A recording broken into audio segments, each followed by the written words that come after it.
2026వ సంవత్సరం జనవరి నెల 8వ రాశి వృశ్చిక రాశి. ఈ వృశ్చిక రాశి దగ్గరికి వచ్చేప్పటికల్లా మరి సరిగా చెప్పాలి అంటే 4 గ్రహాలు బాగున్నాయి. ఈ 4 గ్రహాల్లో వ్యాపారం మాత్రం ఆల్రౌండ్, అన్ని వ్యాపారాలు బాగుంటాయి. మరి రవి బాగున్నాడు, ఉద్యోగం బాగుంటుంది, ప్రమోషన్ రావడానికి అవకాశం ఉంది, విదేశాలకు వెళ్ళడానికి అవకాశం ఉంది, ఇళ్ళు కానీ పొలాలు కానీ కొనుక్కోవడానికి బాగా అవకాశం కనబడుతుంది, వివాహం కావడానికి కూడా అవకాశం ఉంది. కానీ ముఖ్యంగా చెప్పేది ఏమిటంటే ఇప్పుడు ఆడపిల్లలు తక్కువగా ఉన్నారు, మగ పిల్లలు ఎక్కువగా ఉన్నారు. వివాహం కావాలి అంటే తగిన వధువు దొరకడం చాలా కష్టంగా ఉంది. అయితే దొరకలేదు కదా అని ఎట్లా పడితే అట్లా తొందరపడి వివాహం చేసుకోవటం, లవ్ మ్యారేజ్, ప్రేమించుకున్న తర్వాత మేము పెళ్లి చేసుకుంటాం అని డిక్లేర్ చేయటం, తీరా ఆ తర్వాత కలుస్తుందా లేదా చూడటం. మరి మీరు ప్రేమించుకునేటప్పుడైనా మీ జాతకాలు కలుస్తాయా లేవా చూసుకొని ప్రేమించుకుంటే మంచిది.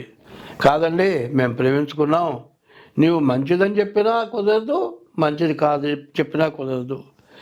పెద్దవాళ్ళు మాట్లాడితే మాకు నచ్చంది ఎట్లా చేసుకోమంటావు, నీకు నచ్చడం అంటే 4 చూపిస్తే ఏదో చేసుకోవచ్చు, నువ్వు సరాసరి నీ నిర్ణయం నువ్వు చేసుకుంటున్నావు. ఇప్పుడు పెద్దవాళ్ళు కష్టపడి సర్వస్వం ధారపోసి చదువు చెప్పించి ఉద్యోగం ఇప్పిస్తే నువ్వు ఎక్కడో ఉద్యోగం చేస్తుంటే ఆ ఉద్యోగం చేసే చోట ఎవరో ఒక అమ్మాయి దొరికింది, ఆ అమ్మాయిని నేను పెళ్లి చేసుకుంటాను అనటం జరుగుతుంది. అట్లా జరిగితే ఈ టైంలో ఈ రాశి వాళ్ళకి అష్టమంలో శని ఉన్నాడు, మరి కేతువు బాగాలేడు, రాహువు బాగాలేడు, శని బాగాలేడు. చెప్పాలంటే మరి శని, గురువు, రాహువు, కేతువు 4 గ్రహాలు పాపగ్రహాలు. ఈ పాపగ్రహాలు బాగుండకపోవటం చేత నీకు ఒక రంభలాగా కనబడుతుంది, ఎంతో ఉత్తమరాల్లాగా కనబడుతుంది. ఇట్లాంటి పిల్ల ఇక ఎవరికి జన్మలో దొరకదు అన్నంత ఆశ కలిగిస్తుంది. ఎందుకంటే స్త్రీలలో పద్మిని జాతి, శంకిణీ జాతి, చిత్రిణీ జాతి ఇట్లా ఉన్నాయి. అయితే పద్మిని జాతి స్త్రీ మాత్రం నిన్ను చూచినట్టుగా ఉంటుంది కానీ నిన్ను చూడదు. అట్లాంటి ఆమె మడిపడతాడు, ఆమె చూపే అట్లా ఉంటుంది, ఆ చూపు అట్లా ఉంటుంది. ఆ ఉండటం వల్ల ఆమె నిన్ను చూస్తుంది అనుకుంటావు, కానీ ఆమె నిన్ను చూడదు. చిత్రిణీ జాతి, నీచ జాతి స్త్రీలు వెంబడబడతారు, నిన్ను వాడుకుంటారు, నీ దగ్గర డబ్బులు గుంజుకుంటారు, నిన్ను పెళ్లి చేసుకుంటారు, కోర్టుకేస్తారు.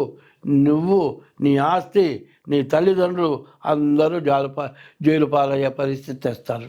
కాబట్టి వివాహ విషయంలో ఈ వృశ్చిక రాశే కాదండి, ఏ రాశి అయినా సరే జాగ్రత్తగా తొందర పడకుండా జాతక రీత్యా చూసుకొని వివాహం చేసుకోవాలి.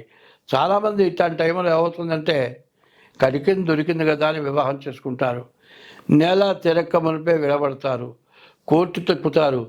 ఎన్ని సంవత్సరాలైనా విడాకులు రావు, వేరే పెళ్లి చేసుకుంటారని వీల్లేదు, డైవర్స్ రావు.